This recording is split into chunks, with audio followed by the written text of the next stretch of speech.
Chers amis, je suis ravie de venir vous présenter l'enquête sur la Tartarie. Vous êtes nombreux à l'attendre. Et en effet, tous les chercheurs de vérité s'intéressent à cette période. Est-ce un mythe ou la réalité? Là est la question.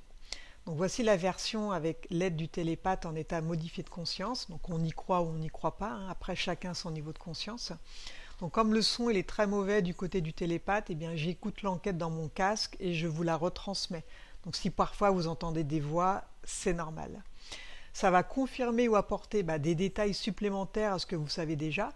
Donc grâce à la télépathie, avec un télépathe qui travaille son taux vibratoire, on arrive à avoir accès à de l'information de premier ordre.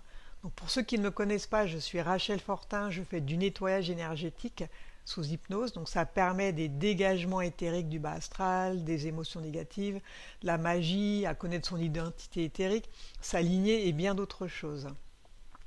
Et à mes moments perdus, donc je fais de la recherche d'informations sur les vérités cachées. Donc vous pouvez revoir ou découvrir mes autres enquêtes sur les origines de l'humanité, le gigantisme, les pyramides, les hommes du futur, les HF200, BUCJ et bien d'autres sur ma chaîne YouTube, ainsi que les lives et sur Odyssée, car certaines sont censurées sur YouTube. Donc ça permet une plus grande compréhension de comment est géré notre monde et pourquoi ça va si mal. Donc je ne vous fais plus attendre et voici l'enquête sur la Tartarie. Alors nous allons faire une enquête sur la Tartarie. Donc, et je vais mettre, donc je mets le télépathe en transe et je lui demande la définition de la Tartarie. La Tartarie, c'est le nom qu'on donne à un territoire. C'est plutôt, on devrait même dire, l'immense Tartarie. On l'appelait surtout la Tartarie asiatique ou chinoise.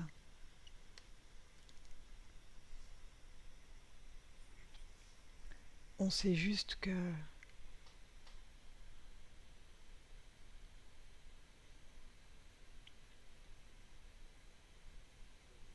c'est un territoire où vivaient les peuples asiatiques en paix.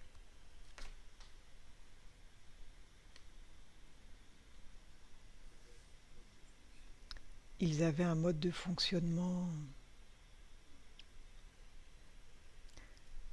qu'aujourd'hui nos dirigeants n'aimeraient pas que nous ayons. Tartarie se disait Tartaria. Tartaria magna, ça veut dire Tartarie magna. C'était un nom que nous les Occidentaux à l'époque, entre l'époque qu'on appelait le Moyen-Âge qui n'a pas vraiment existé, qu'on donnait à la Tartarie. La Tartarie, on pourrait la situer en Asie centrale, les septentrionales, elle est en Asie.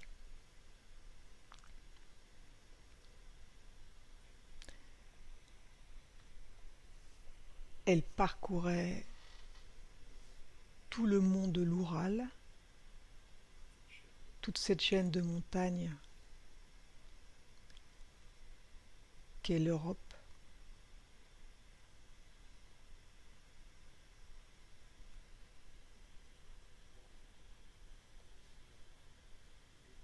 Le nom ne devrait pas être celui-là.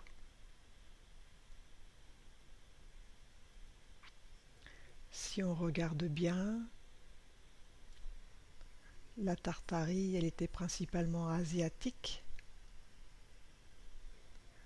et on l'a appelée la Tartarie tartare parce que elle s'étendait jusqu'au monde turc. Et les Turcs à l'époque, il y avait un peuple turc qui s'appelait Tatar. Et à cause de ça, on l'a surnommé toute l'Asie septentrionale, toute l'Asie centrale, on l'a appelée Tartarie.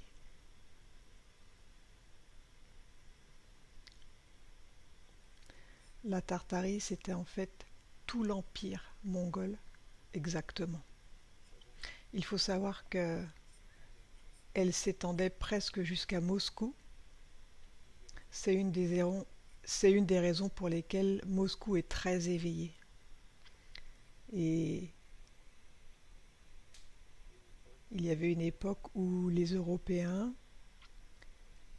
ils faisaient la différence entre la Tartarie chinoise, la Tartarie asiatique, la Tartarie russe.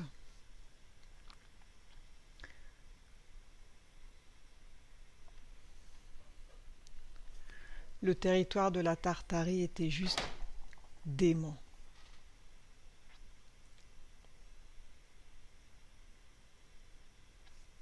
Alors je demande, est-ce que ceux qui se sont installés là, c'était des ancêtres des Atlantes? Parce que je me souviens que dans une enquête, il y avait des Atlantes peu corrompus qui s'étaient installés là à l'époque. Donc ils n'avaient pas été trop modifiés génétiquement, ceux-là.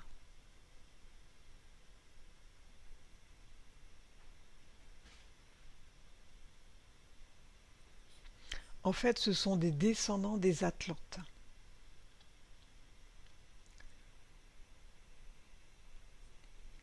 Ils ont eu quelques petites modifications génétiques, ce qui fait qu'ils ont un visage avec les yeux bridés, et de profil le visage est assez plat, le nez est assez aplati et un petit menton et des petites lèvres.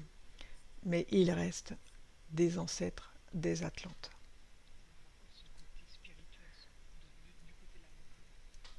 Ils avaient encore ce côté spirituel du côté de la Mongolie, j'entends, hein. Oui, mais même du côté de la Chine. Et aujourd'hui, les seuls pays qui sont restés spirituels sont la Chine et la Russie. Pourquoi la carte de la Tartarie a été cachée? Elle révèle des points stratégiques de la grille énergétique et cristalline. On pouvait y lire tous les points stratégiques. La Chine était remplie de ces points, contrairement à ce qu'on pense. La Chine a bien plus de pyramides que le reste du monde. Et du fait de cacher cette grille, ça permettait de cacher beaucoup d'autres choses. Et ceux qui arrivent à lire correctement la carte de la Tartarie pourraient y voir aussi des preuves irréfutables que l'on vit sur un monde plat et non sur une sphère.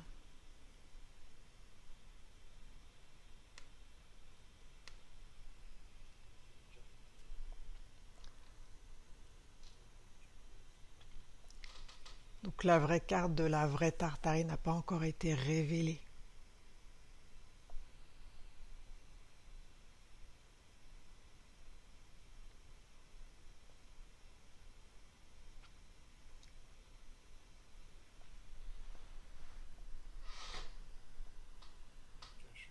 On nous cache aussi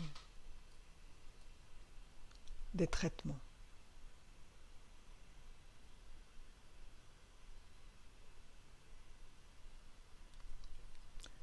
Cette carte donnait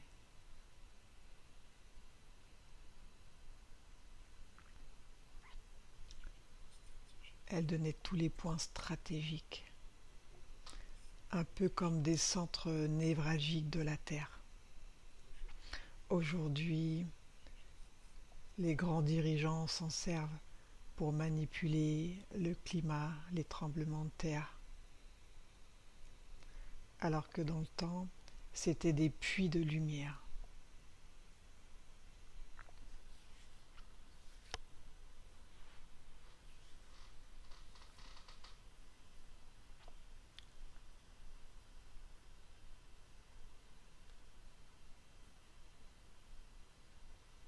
Donc tu veux dire qu'ils ont inversé les énergies, qu'ils l'utilisent à mauvais escient? Oui,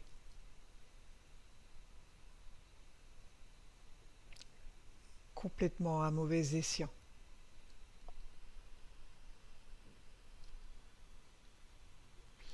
Il y avait 7 points stratégiques. Ce sont des zones d'absorption d'énergie de la Terre, les 7 plus puissants.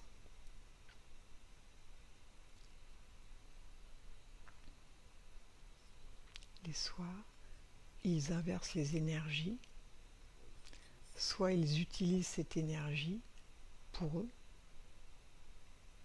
Eux, ils ont accès à toute cette zone.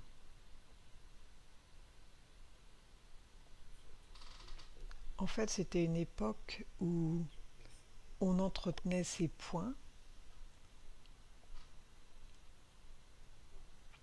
une époque où tout était sous contrôle. On y vivait très souvent centenaire, très facilement. Donc là, tu parles de quelle époque? Est-ce que tu peux situer la date? Je dirais entre 1700 et 1810.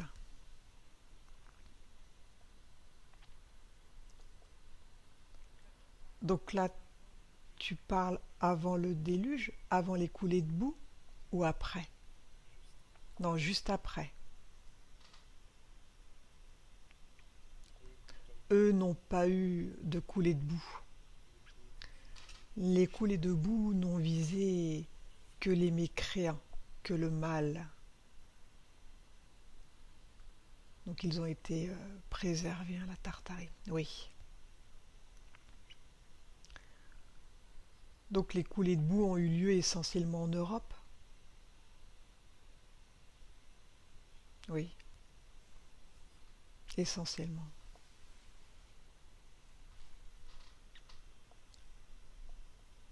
En fait, la Tartarie était divisée en plusieurs royaumes.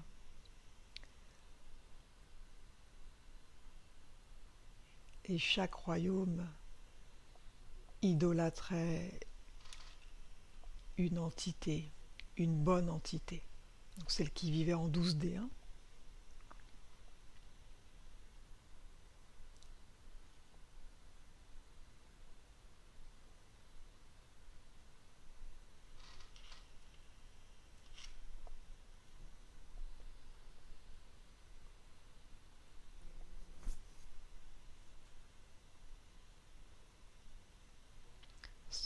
Cependant, ils avaient toute la Tartarie, tous les royaumes, il y avait 7 royaumes, et les 7 royaumes adoraient une entité commune.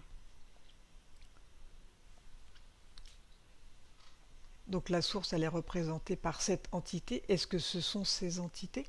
Oui, dont une principale. Hein.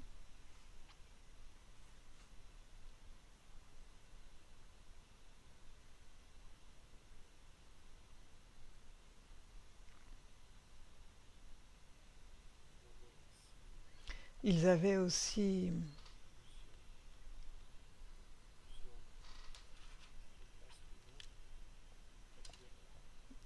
j'aime pas ce mot, mais comme des rois, mais ils les appelaient pas des rois.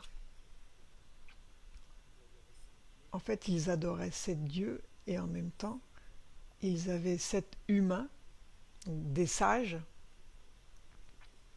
qui étaient les représentants du peuple et c'est eux qui faisaient régner la justice au sein de la Tartarie. Et chaque sage avait des équipes énormes de plusieurs personnes dans chaque grande cité de l'époque. Et chaque sage avait plusieurs personnes pour rendre justice. Et dans toutes les cités, chaque sage avait des personnes pour rendre justice. Et en fait, La justice était rendue parce que les sages de toutes les entités se concertaient entre eux pour donner une réponse équitable. Et ces sages-là communiquaient, eux, avec les entités de la 12D, oui, en transe. C'est ce qu'on appelait comme les oracles, là, comme on voit dans les films. Donc ils le faisaient régulièrement.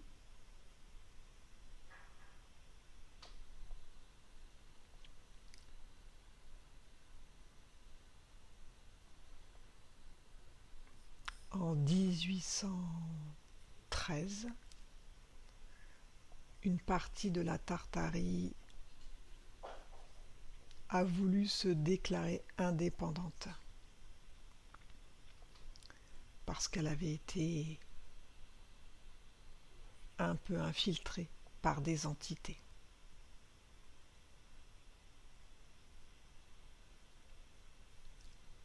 Donc les entités du bas astral, oui. C'est la région principalement de l'Afghanistan, Békistan, etc.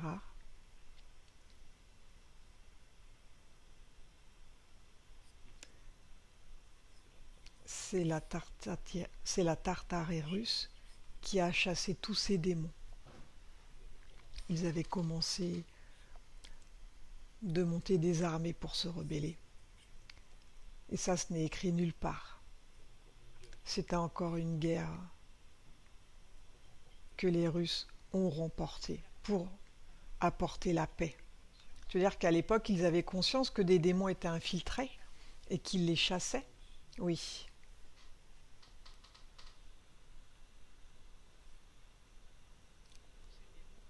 Donc ces démons ont l'aspect humain. C'était quoi, les Khazars?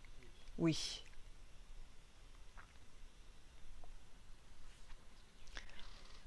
Est-ce que tu peux détailler un peu les Khazars, justement? Non. Parce que je vais m'attirer des ennuis.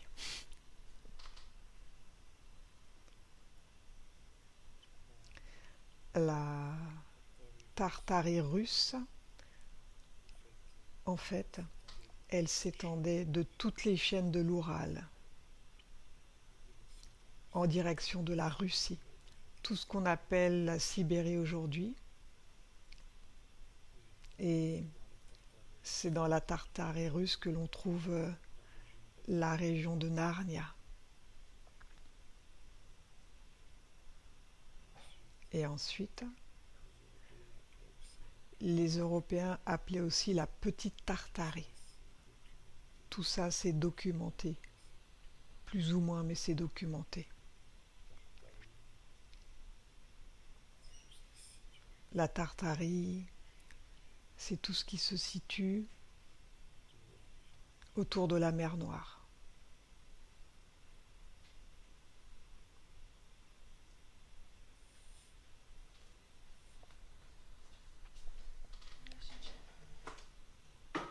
L'Empire russe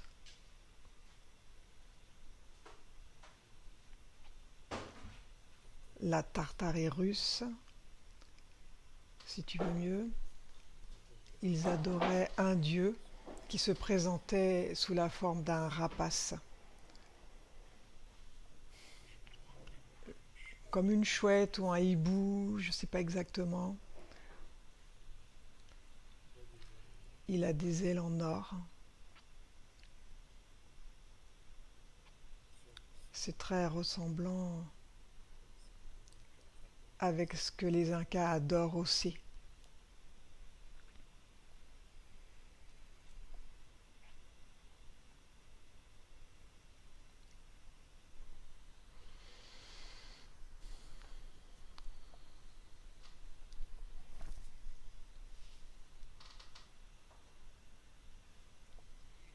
Est-ce qu'il y a eu des communautés atlantes qui se sont incarnées dans des corps en Tartarie?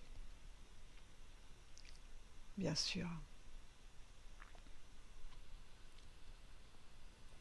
La Tartarie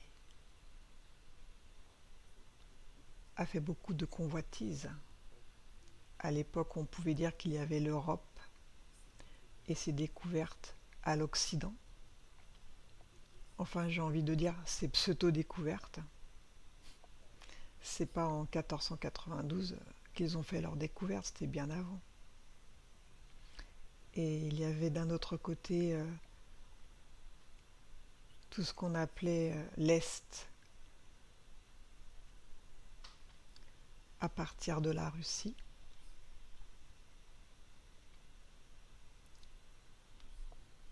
La Russie, un peu la Turquie, un peu l'Égypte et toute la Chine méridionale, septentrionale, centrale, toute cette partie d'Asie.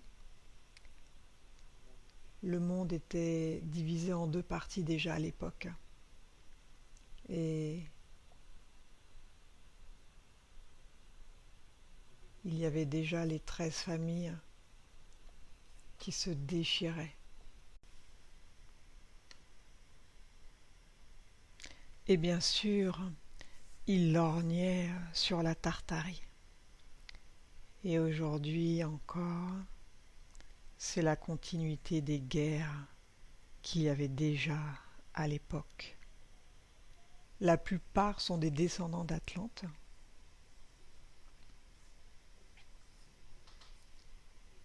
Il y a une légère modification génétique. On peut aussi dire que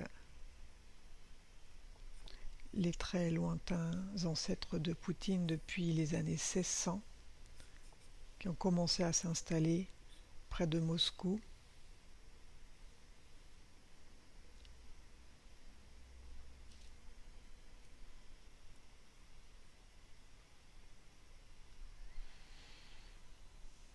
et alors souvent on voit des reportages avec la Grande Tartarie, on voit des bâtiments assez impressionnants, magnifiques. Est-ce qu'il y avait une architecture particulière? C'était une architecture atlante. Ce que l'on va découvrir dans quelques années en Antarctique, donc Ursina, est très ressemblant à ce qu'était la Tartarie. Donc c'est l'enquête qu'on a fait sur Ursina.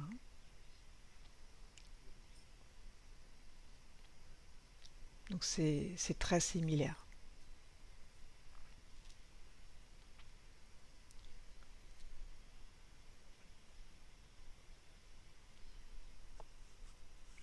En fin de compte, c'est assez ancien alors les bâtiments. Ça a combien de temps? Parce que là, on parle de 1700-1800, mais ça a été construit bien avant, en fin de compte. Certains sont très vieux,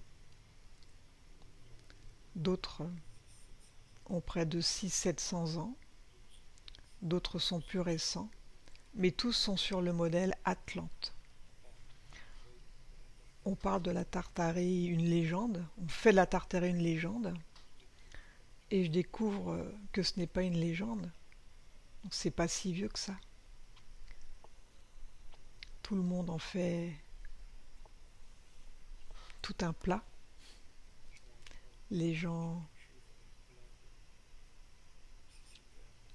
parlent de ça comme si c'était un monde magique. En réalité, c'était la continuité du monde Atlante.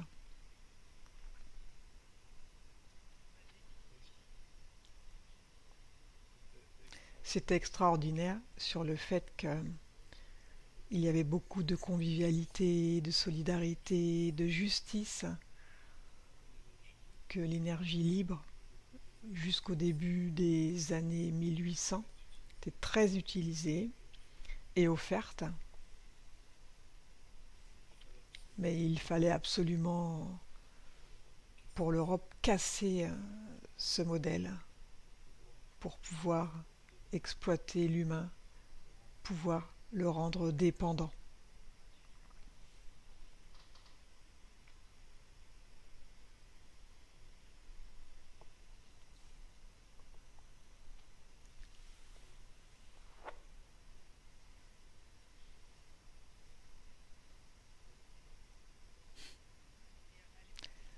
Avait-il des engins qui volaient à l'époque? Non, il n'y en avait plus.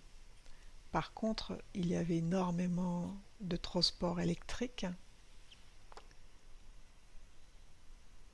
Parfois, on voit des documentations du tout début du siècle, on voit des trottinettes électriques.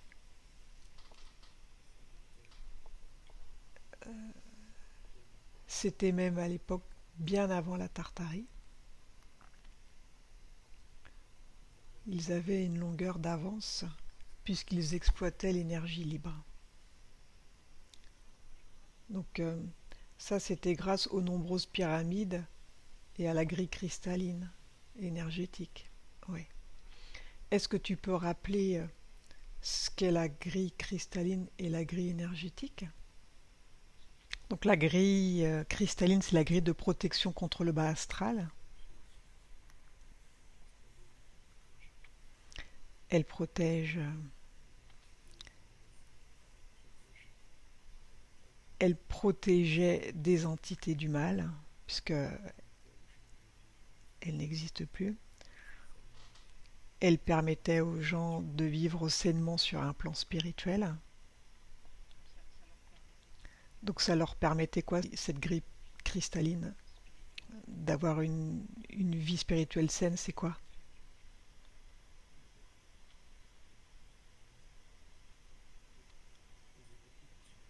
Eh bien, les gens faisaient beaucoup de trans, ils partaient librement parce qu'ils savaient qu'ils ne pourraient pas être pris par le bas astral. Donc ce que tu fais, toi, partir en transe, tout le monde pouvait le faire à l'époque? Oui,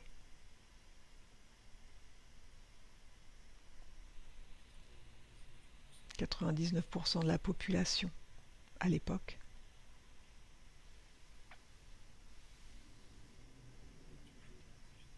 Mais toujours individuellement. C'était très rare qu'on fasse des trans ensemble.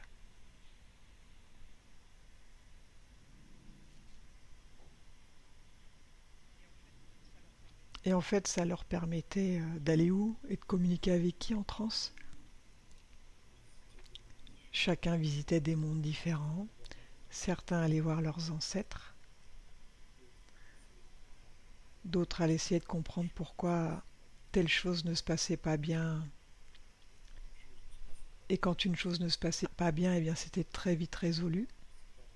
Si par exemple un Tartarien se retrouvait avec de l'eczéma par exemple, sitôt derrière, il faisait une transe et il comprenait que pourquoi il avait de l'eczéma et il communiquait avec son moi supérieur dans ces cas-là.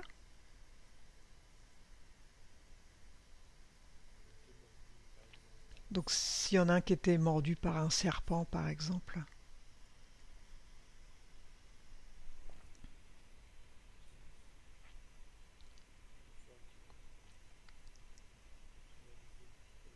et une fois qu'il avait réalisé pourquoi il avait eu ça, eh bien son eczéma partait rapidement. Et quand il a l'info, il demande à son moi supérieur, toujours. C'est comme si toi, tu rentres en transe et tu parles avec Enora.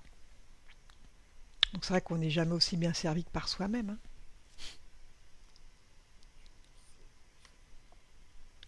Faut toujours s'écouter soi-même avant d'écouter les autres.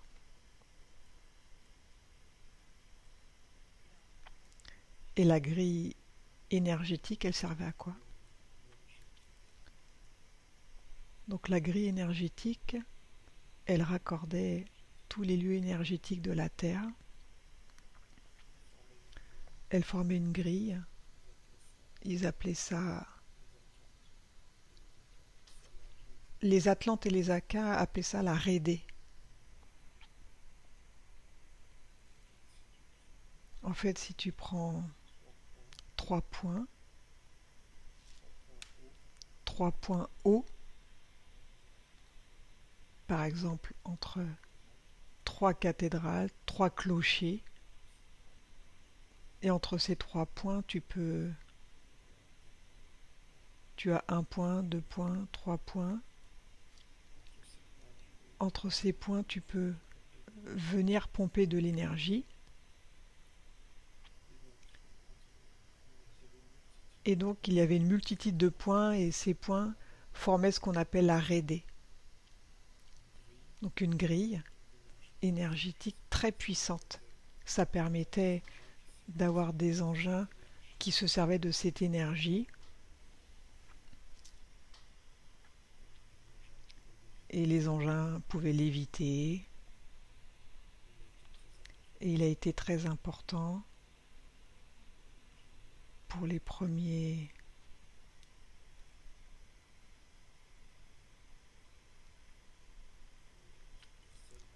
les premières personnes mal intentionnées de casser cette grille.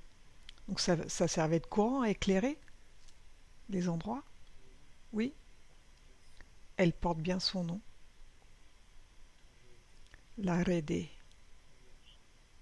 énergie. Rede, ça veut dire grille. Énergie. En fait, c'est ce qu'on appelle l'éther. Donc cette énergie, elle est toujours présente. Ça marcherait si la grille n'était pas abîmée.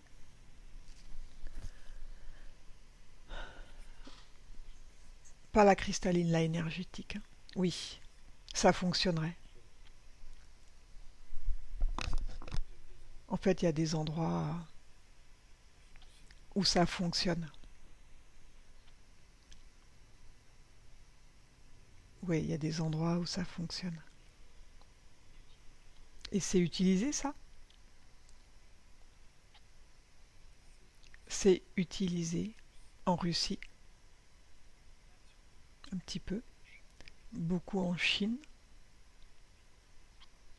Donc ils ont connaissance de cette technologie, ils l'exploitent. Oui, totalement.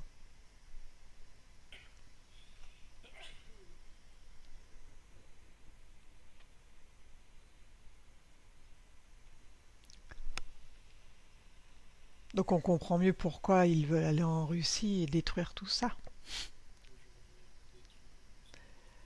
Aujourd'hui, on détruit de plus en plus d'églises, car les clochers, c'était des capteurs d'énergie. Notre-Dame de Paris en a fait les frais. Elle était encore recouverte avant de brûler de matière faite à base de cuivre, de plomb et d'or.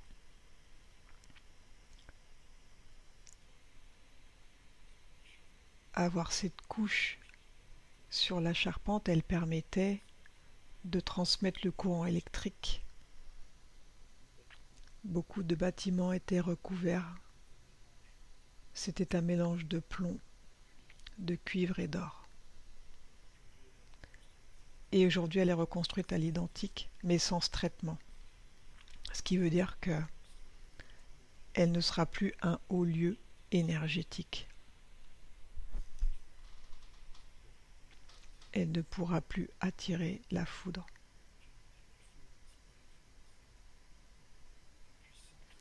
La puissance.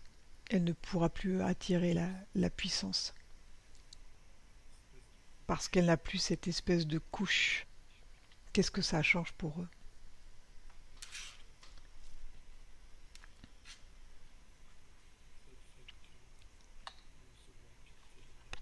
Non seulement ça captait l'énergie, qui permettait de fabriquer des courants et des champs magnétiques, mais elle pouvait aussi capter de l'éthérique. C'était un haut lieu de recueil. Donc ça vibrait haut, ça les dérangeait. Ils avaient peur qu'un jour quelqu'un sache utiliser l'énergie en se servant de ce clocher. Donc c'est le dernier endroit où ça marchait? Non, il y en a d'autres.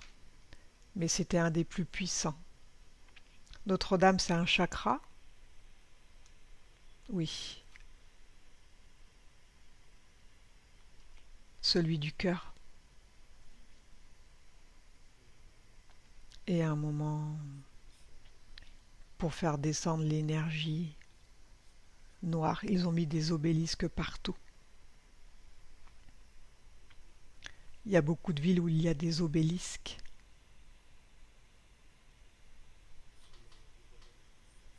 Ceux-là, au lieu d'avoir une face en face de chaque point cardinal, ils ont mis un angle, ce qui inverse l'énergie. Les obélisques, en fait, c'est comme des pyramides très fines, très très hautes.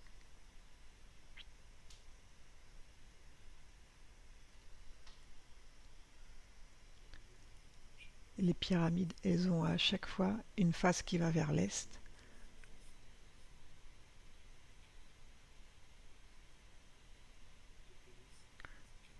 L'obélisque, c'est carrément un angle qui est dirigé vers l'est,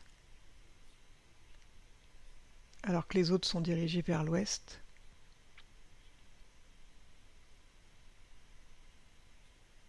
Donc ça inverse les énergies, ça vibre bas. À l'époque de la Tartarie, ça vibre extrêmement haut, parce que chaque point énergétique était au ciel, un point éthérique. Ce que je vais expliquer en disant ça, c'est que la grille cristalline et la grille énergétique partageaient énormément de points de chute.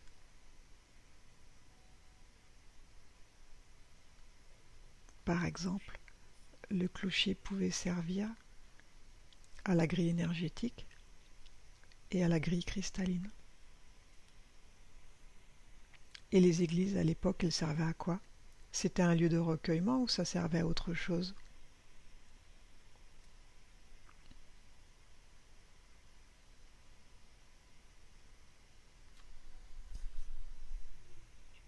Il y a eu tout. Je vois même des églises où ça faisait un peu comme une serre, il y avait des plantes.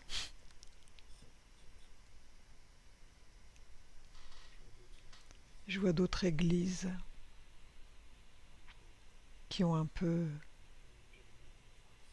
comme une pyramide, une fonction, une génératrice, fonction réparatrice du son. Et les orgues, ils ont été mis pourquoi? Les cloches.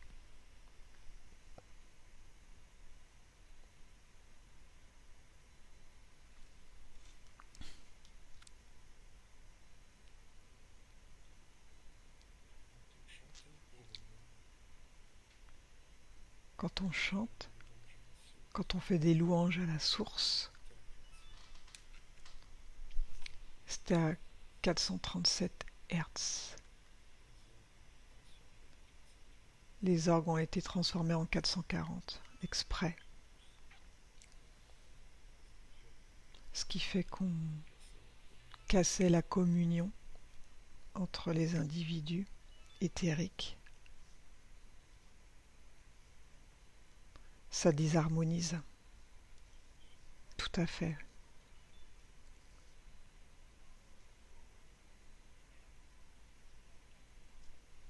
Et alors pourquoi la carte de la Tartarie?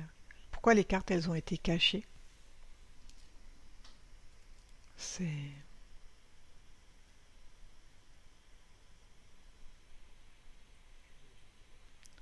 Je vois...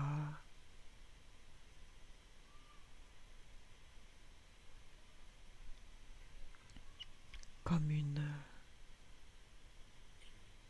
grille immense.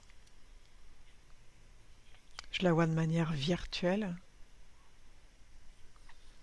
En fait, il y a des liens entre les monuments très hauts. Principalement, je vois beaucoup la Mongolie, la Russie. Leur forme, c'est ce qu'aujourd'hui sert de culte aux orthodoxes. La forme, elle est elle est dévouée à emmagasiner. Quand on a un clocher qui est complètement pointu comme ça, on capte l'énergie.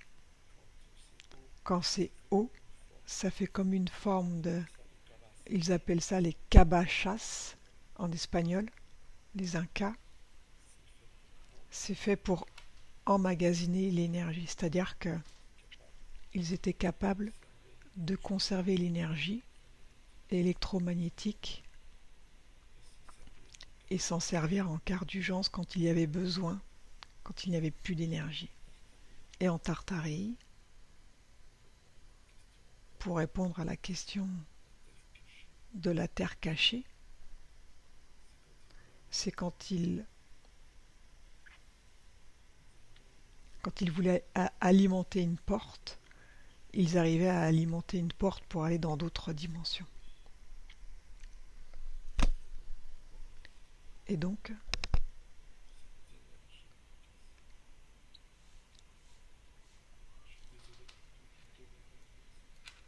désolé de tout donner dans le désordre, mais je reçois tellement d'infos que dans tous les sens.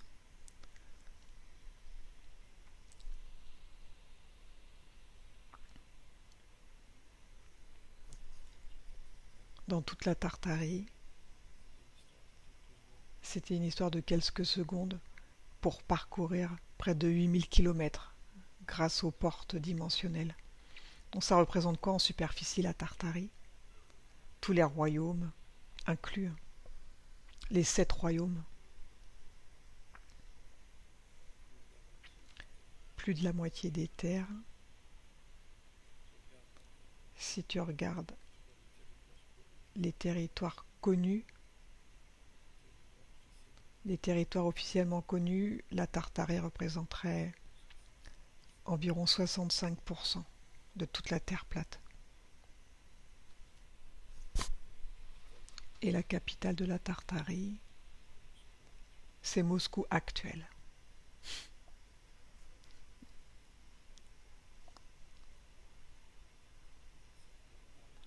Et elle s'appelait Armina. Armina, c'était la sœur éthérique d'Ursina. C'est le cas en Antarctique. Et Ursina, c'était beaucoup plus ancien. Oui.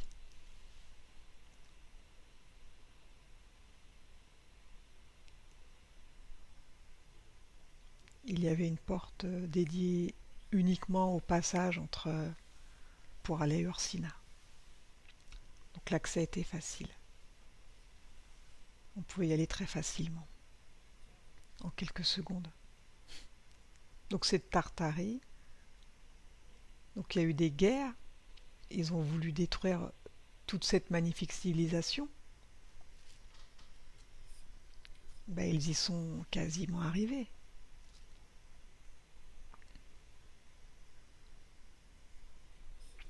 Ils ont commencé à partir de fin 1800, début 1900,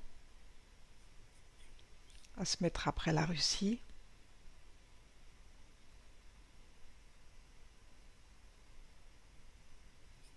Pour la déstabiliser au maximum. Ensuite, ils sont descendus plus au sud, le Japon qui en faisait partie. Ils commençaient à l'attaquer tout doucement, jusqu'à la guerre qu'on a connue du Vietnam, du Japon.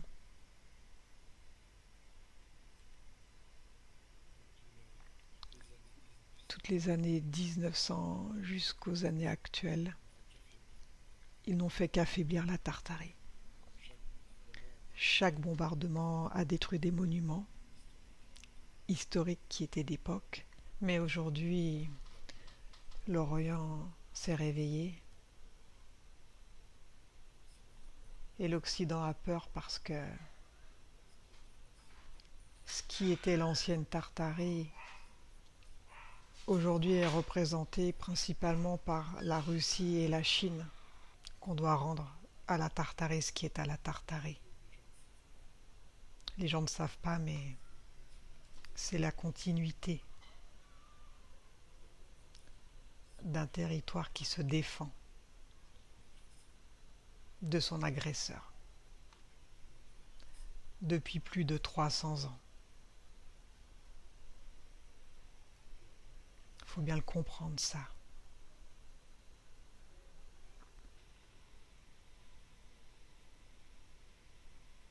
Ils ont fait beaucoup de mal. Énormément.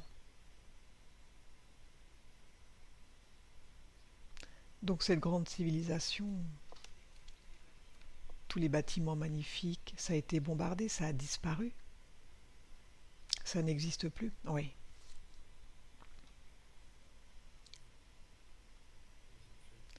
Ils ont fait une première attaque dans les années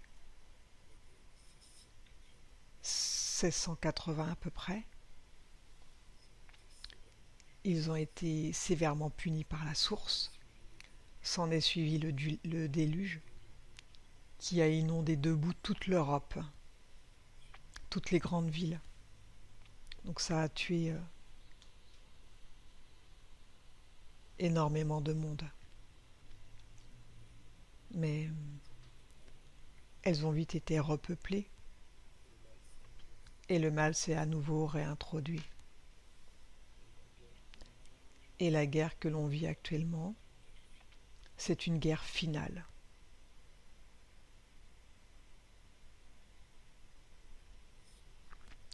La source va reprendre ses droits. Ils savent que c'est la fin, qu'ils sont perdus. Bien sûr, la Tartarie, qui à l'époque ne s'appelait pas la Tartarie non plus, il faut bien lui donner un nom. La Tartarie va redevenir la Grande Tartarie.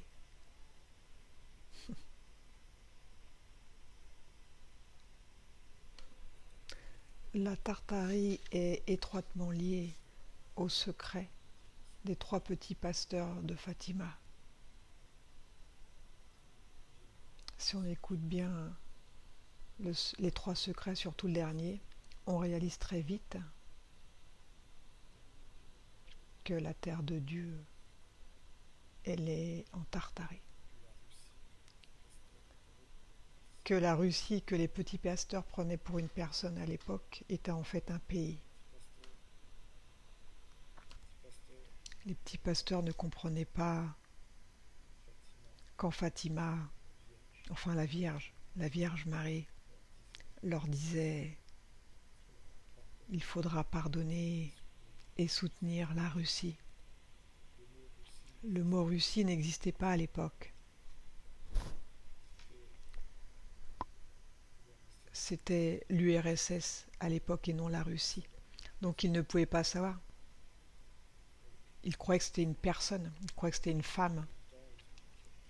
Et longtemps, ils ont cru que c'était une femme.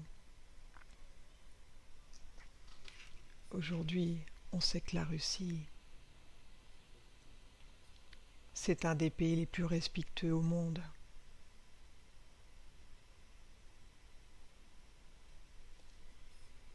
Et la Russie a déjà sauvé la Tartarie et elle va à nouveau la sauver.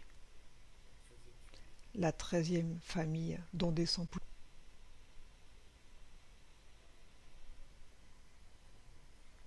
était venue en Tartarie pour ne pas laisser les 12 autres venir tout casser.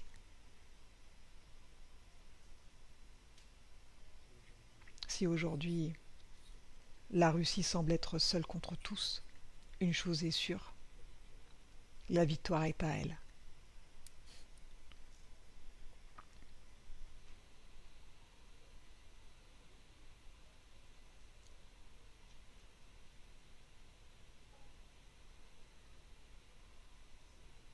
C'est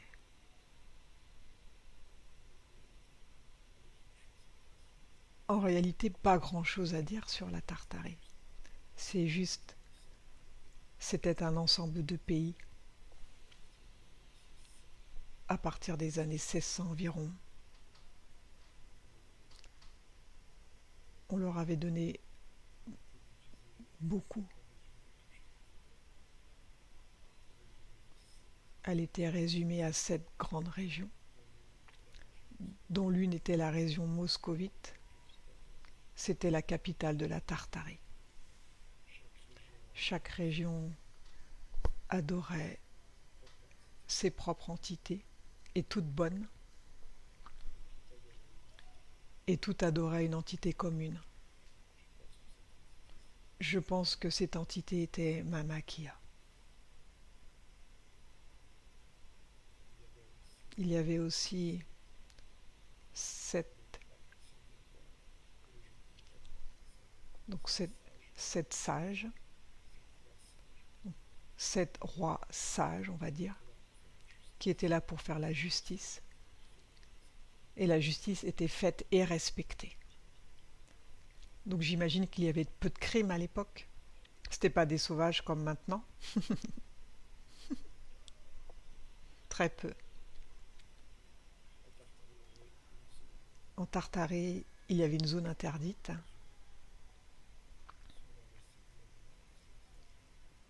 Donc c'était la zone Narnia. Il était interdit de créer des contacts avec ces animaux. Narnia, donc c'est tous les animaux originaux. Donc il y a quelques animaux qui mangent des insectes, des escargots, mais aucun ne mange de la viande. Aucun ne s'entretue. Manger des crustacés aussi. C'est tout. On y trouve des tigres qui n'ont pas de canines. On y trouve aussi des ours.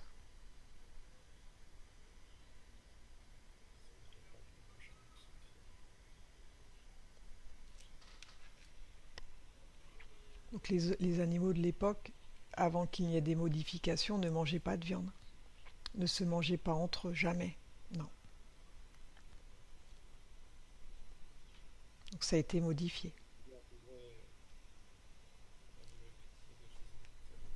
Il arrivait pour des raisons territoriales. Il y avait des frictions entre eux, soit des animaux de même race, soit de races différentes, mais jamais de mise à mort. Et ce territoire, Narnia, il est grand comme la France, c'est ça? Oui, on l'avait déjà vu en enquête. Et aujourd'hui, il n'est mentionné sur aucune carte. Tout comme l'Antarctique, une grande partie n'est pas mentionnée. C'est bien plus grand en réalité. Oui.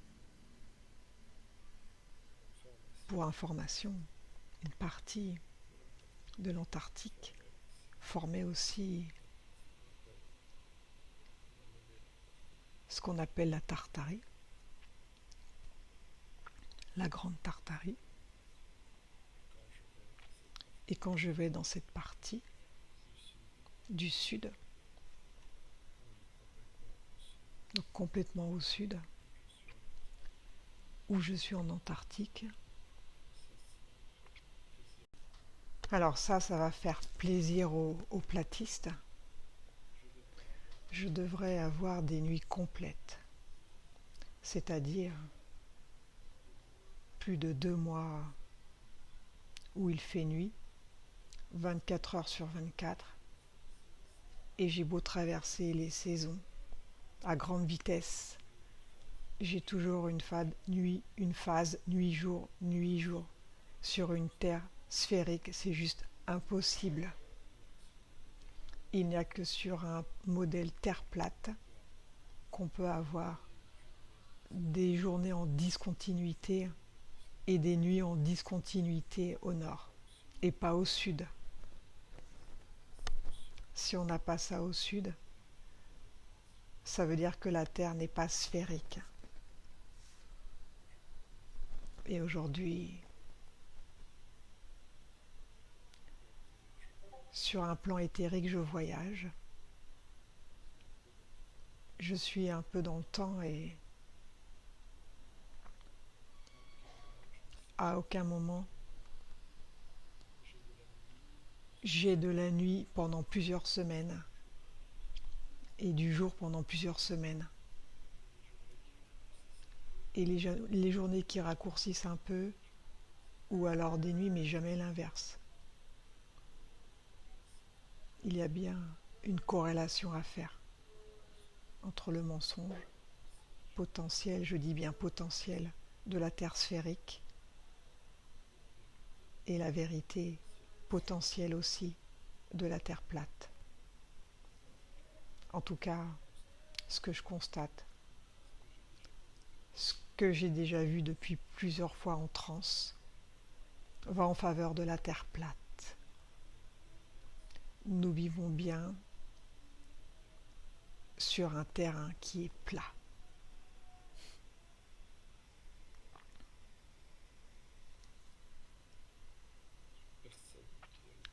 Toute personne qui a étudié le néocentrisme et qui écoute ce que je viens de dire constatera qu'il y a un problème. Si les gens étaient autorisés à venir en Antarctique, ils s'apercevraient très rapidement, parfois les journées raccourcissent, parfois elles se rallongent, mais jamais on a la nuit totale durant plusieurs semaines, ni la journée totale. Aucun scientifique ne pourra expliquer ceci, si ce n'est le fait qu'on est sur une terre plate. Je pense que personne n'a encore donné cet argument. Nous arrivons à la fin de cette enquête. Donc j'espère que les prises de conscience se sont faites. Je pense que c'était assez important d'aborder le sujet de la Tartarie. Vous la voyez certainement sous un œil nouveau. Donc aujourd'hui, l'Orient s'est réveillé et l'Occident a peur parce que ce qui était l'ancienne Tartarie aujourd'hui est représenté par la Russie, la Chine. Et si on regarde bien l'histoire, ce n'est pas la guerre de la Russie contre l'Ukraine, c'est à nouveau la Tartarie qui se défend. Et cette fois-ci, une partie de l'Occident est avec elle, que les Occidentaux le veuillent ou non. Et une des plus grandes nations qui s'allie à elle est le Brésil, qui a compris la souffrance de la Russie, et d'autres pays, même si on ne se rend pas compte, tout de suite sont très neutres, comme le Portugal, comme le Mexique, comme le Venezuela, le Paraguay. Ce sont tous des pays qui sont en train de comprendre qu'on doit rendre à la Tartarie ce qui est à la Tartarie. Et les gens ne savent pas, mais c'est la continuité d'un territoire qui se défend de son agresseur depuis plus de 300 ans. Donc il faut bien le comprendre ça. Ils ont fait beaucoup de mal et les choses vont aller contre eux à un moment donné. Donc j'espère que cette enquête vous a plu. Et puis je vous dis à bientôt pour de nouvelles enquêtes. Au revoir.